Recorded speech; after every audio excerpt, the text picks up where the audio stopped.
Ta parole est une lampe à mes pieds, une lumière sur mon sentier. Psaume 119, verset 105. La méditation.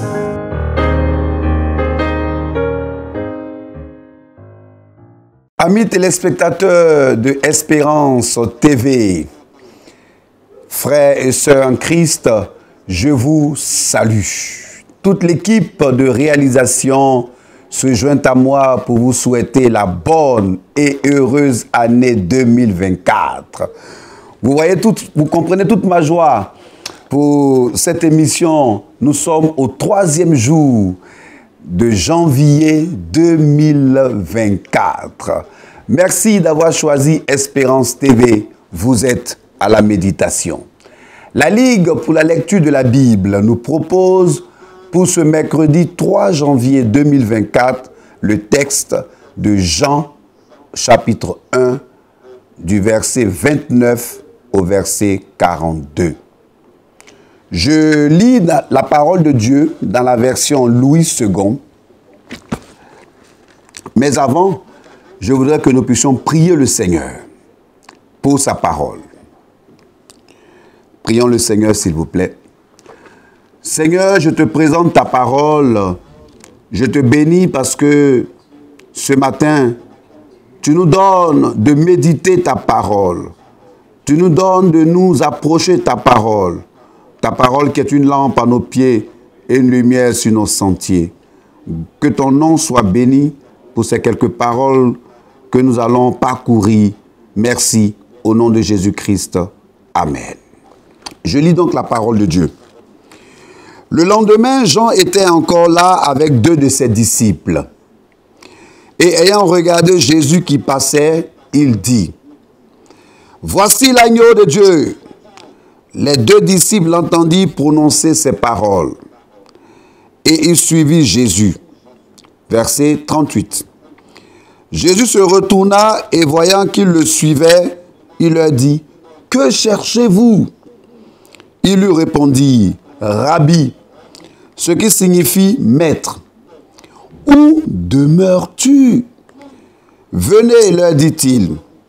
Et voyez, ils allèrent et ils virent où il demeurait. Et ils restaient auprès de lui ce jour-là.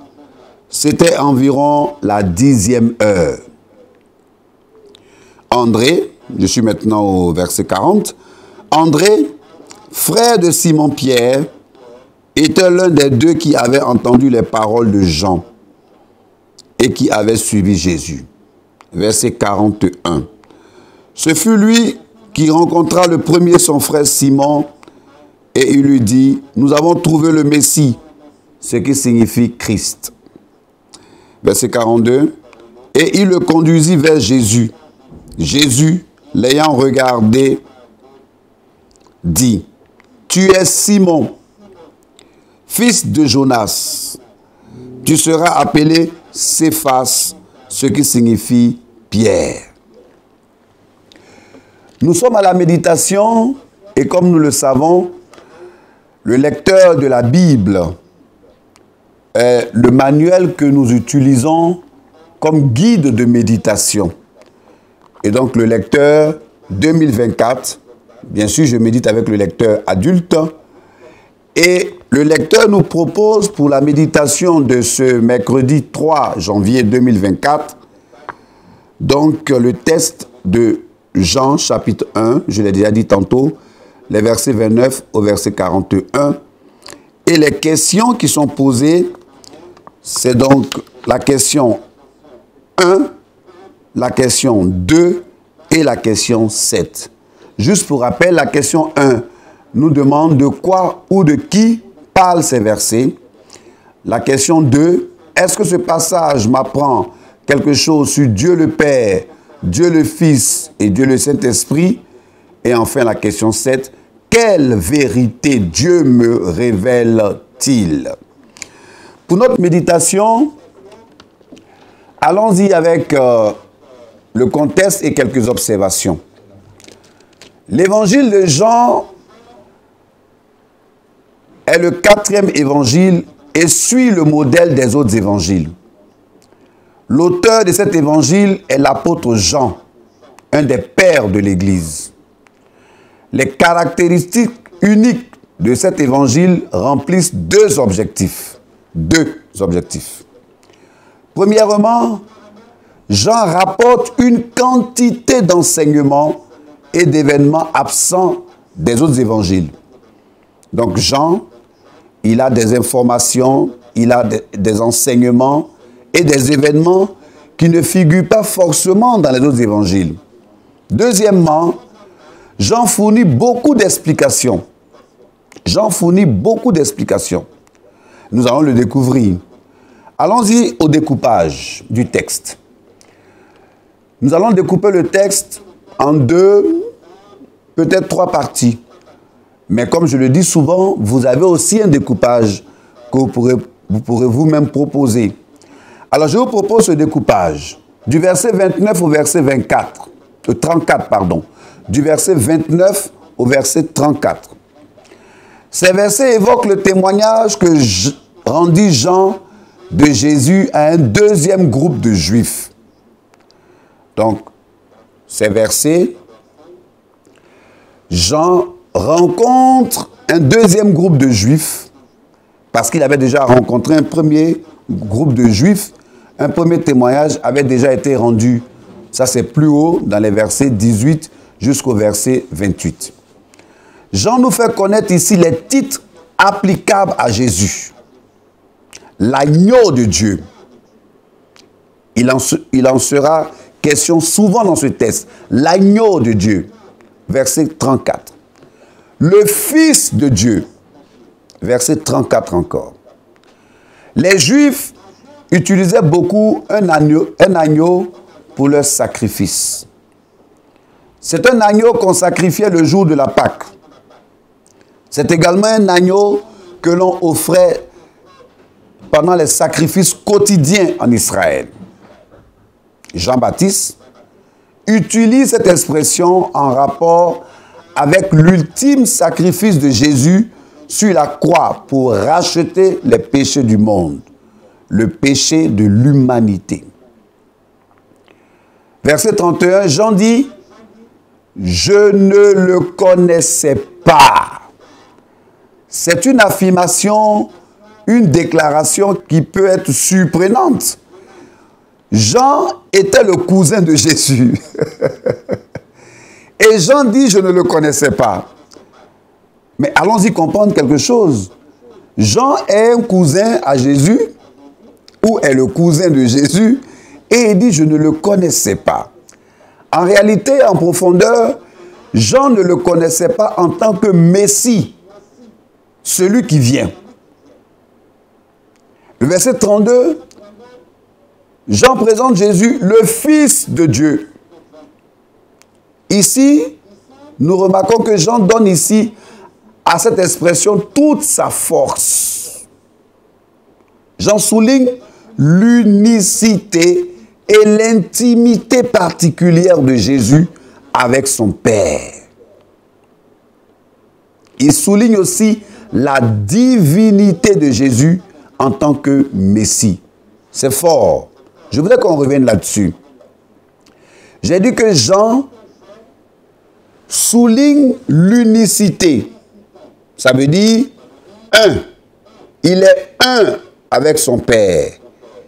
Et il est intime avec son Père. L'intimité et l'unicité particulière de Jésus avec son Père.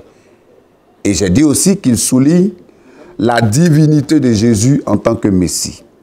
Ça, c'est le premier découpage que j'ai proposé. Le deuxième découpage, c'est du verset 35 au verset 39. Au verset 35, Jean réitère encore, je vous avais déjà dit, qu'il en sera question suffisamment dans cette méditation de l'agneau de Dieu. Au verset 35, Jean réitère, « Voici l'agneau de Dieu. Voici l'agneau de Dieu. » À cette déclaration, deux disciples qui l'ont entendu s'engagent à suivre Jésus, le Messie. Je voudrais m'arrêter un petit peu là pour présenter Jésus. C'est le but de notre méditation aussi. C'est le but de Espérance TV, d'annoncer l'évangile, de parler de Jésus. Voici l'agneau de Dieu qui ôte le péché du monde. Voici l'agneau de Dieu. Je voudrais, cher téléspectateur qui me suit en ce moment, tu as fait le bon choix de suivre Espérance TV, de suivre la méditation. Je te dis, voici l'agneau de Dieu. Voici l'agneau de Dieu. Voici le Fils de Dieu. Je voudrais que, comme ces deux disciples, à l'annonce ou à la déclaration de Jean, ils ont suivi Jésus. Je voudrais que tu suives Jésus. Je voudrais que tu donnes ta vie à Jésus. Je voudrais que tu comprennes que Jésus est l'agneau de Dieu, le Fils de Dieu. Jésus donc se retourne et il leur demande, que cherchez-vous? Que cherchez-vous? Il a souvent des questions simples, des questions qui ne s'embarrassent pas de fioriture. Il a des petites questions simples, Jésus. Que cherchez-vous? Les disciples, mais veulent savoir où Jésus dort, sa maison, sa demeure. Bon, ça peut paraître un peu... Qu'est-ce que la demeure de Jésus? Qu'est-ce que la maison de Jésus? Où est-ce que Jésus dort? J'ai envie de dire, en quoi cela peut leur apporter quelque chose? Mais la parole de Dieu nous dit qu'ils ont demandé, où est-ce que tu dors? Elle est où ta demeure? Jésus, sans hésiter, leur montre sa maison. Ouh là là, j'ai envie d'applaudir. J'ai envie de dire le Seigneur, j'ai envie d'applaudir le Seigneur. Sans hésiter, Jésus leur montre sa maison. Je voudrais m'attarder un peu sur cette simplicité de Jésus. Chers frères et sœurs, nous sommes chrétiens. Chers téléspectateurs de Espérance TV, si vous êtes chrétien, si vous êtes chrétienne, si vous avez donné votre vie à Jésus, regardez la simplicité de Jésus. Les disciples demandent, où est-ce que tu dors? Jésus, il ne fait pas de difficulté. Voici où je dors. Il vient avec eux, il leur montre sa demeure. Aujourd'hui, nous, serviteurs de Dieu, quelquefois on a des gardes-corps. Quelquefois même des gardes-corps armés. Mais à quoi ça rime? Pourquoi un serviteur de Dieu devrait avoir des gardes-corps armés?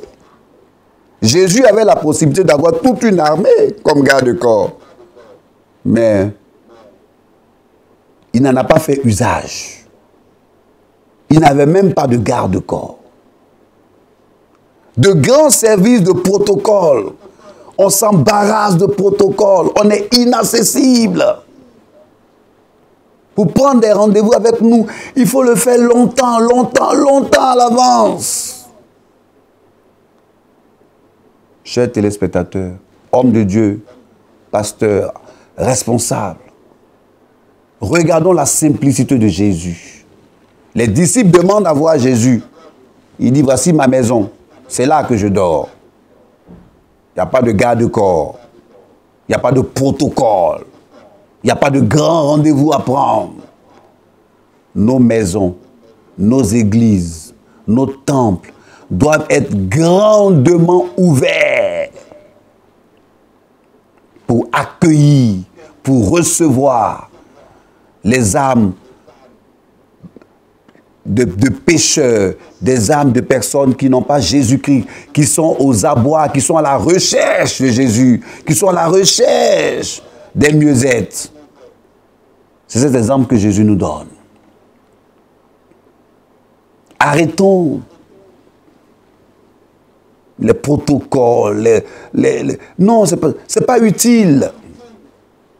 C'est pas utile. Et du verset 40 au verset 42, André conduisit son frère Simon au Seigneur Jésus-Christ.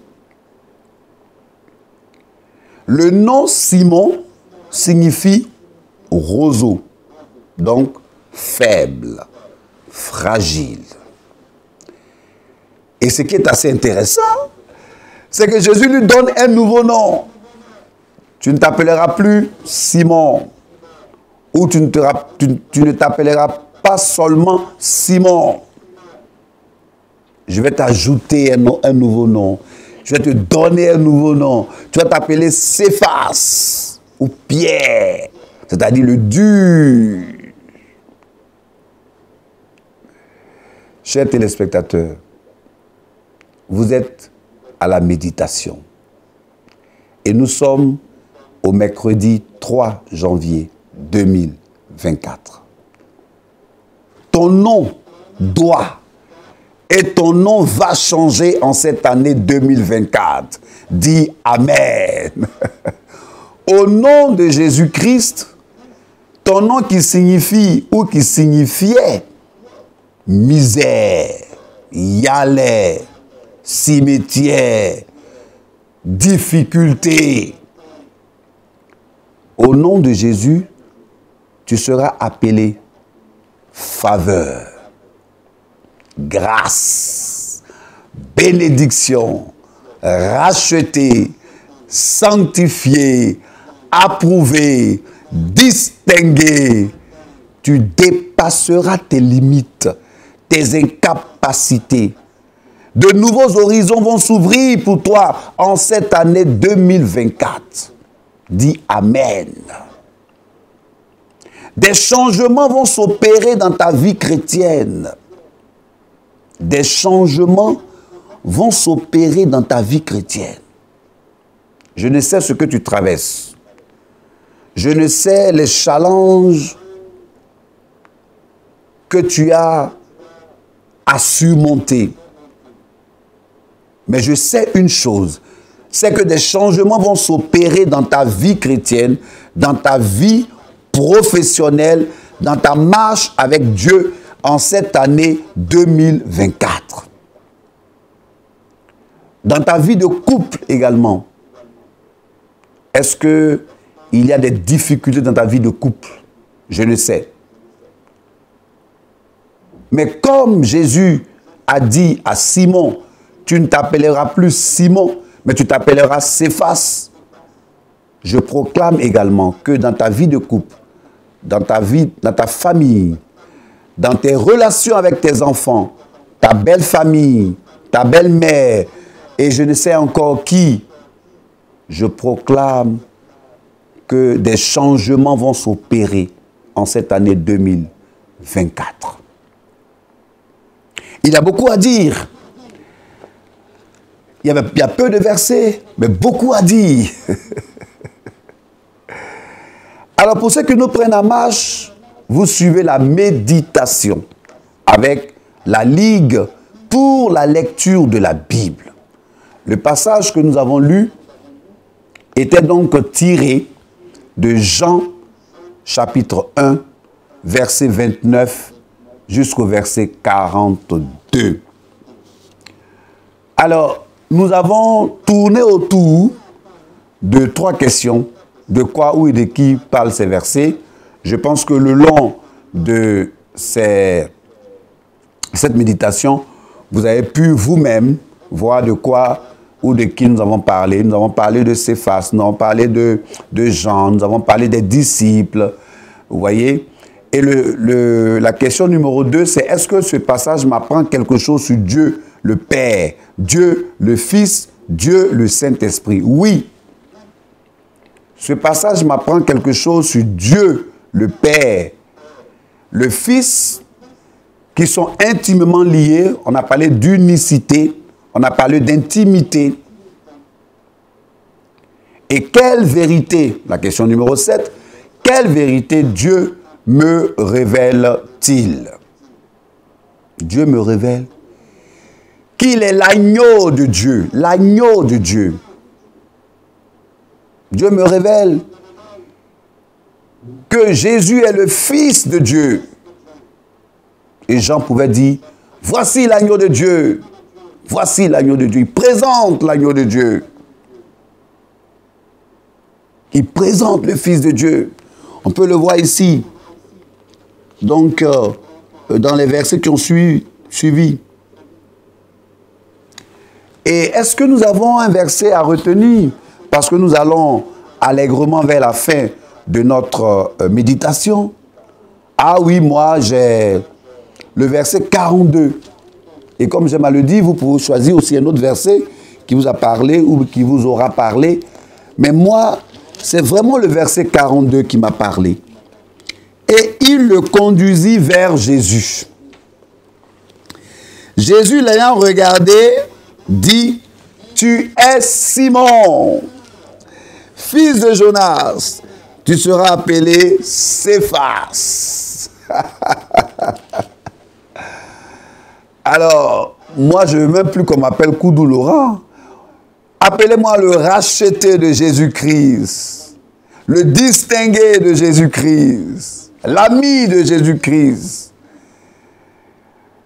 Parce que ma vie est transformée. Et c'est ce que je souhaite pour vous en cette année 2024. Je le disais tantôt, nous sommes au 3e jour de l'année 2024. Alors, l'espérance de la vie, vous le savez, c'est sur Espérance TV. Et comment terminer cette émission de méditation sans saluer toute l'équipe de production? Il y a une grosse ambiance ici, en studio. Nous sommes heureux de conduire cette émission. Nous l'avons préparée avec munici, avec joie, avec l'aide du Saint-Esprit. Donc, nos frères, Zogbe, le réalisateur, oh, vous n'imaginez pas l'ambiance qui règne ici en studio. Nous sommes tellement heureux. Monsieur Zogbe, donc, le réalisateur, Monsieur Cobon, notre frère Cobon, qui s'occupe donc de toute la technique. Et vous voyez, toujours joli je suis, mais c'est l'œuvre de notre maquilleuse. C'était la méditation. Quant à moi, je vous dis, paix dans vos maisons. Vos noms vont changer. Vous ne vous appellerez plus le nom que vous portez. Vous vous appellerez Pierre, racheté, distingué, béni de Dieu. Shalom. Ta parole est une lampe à mes pieds, une lumière sur mon sentier. Psaume 119, verset 105. La méditation.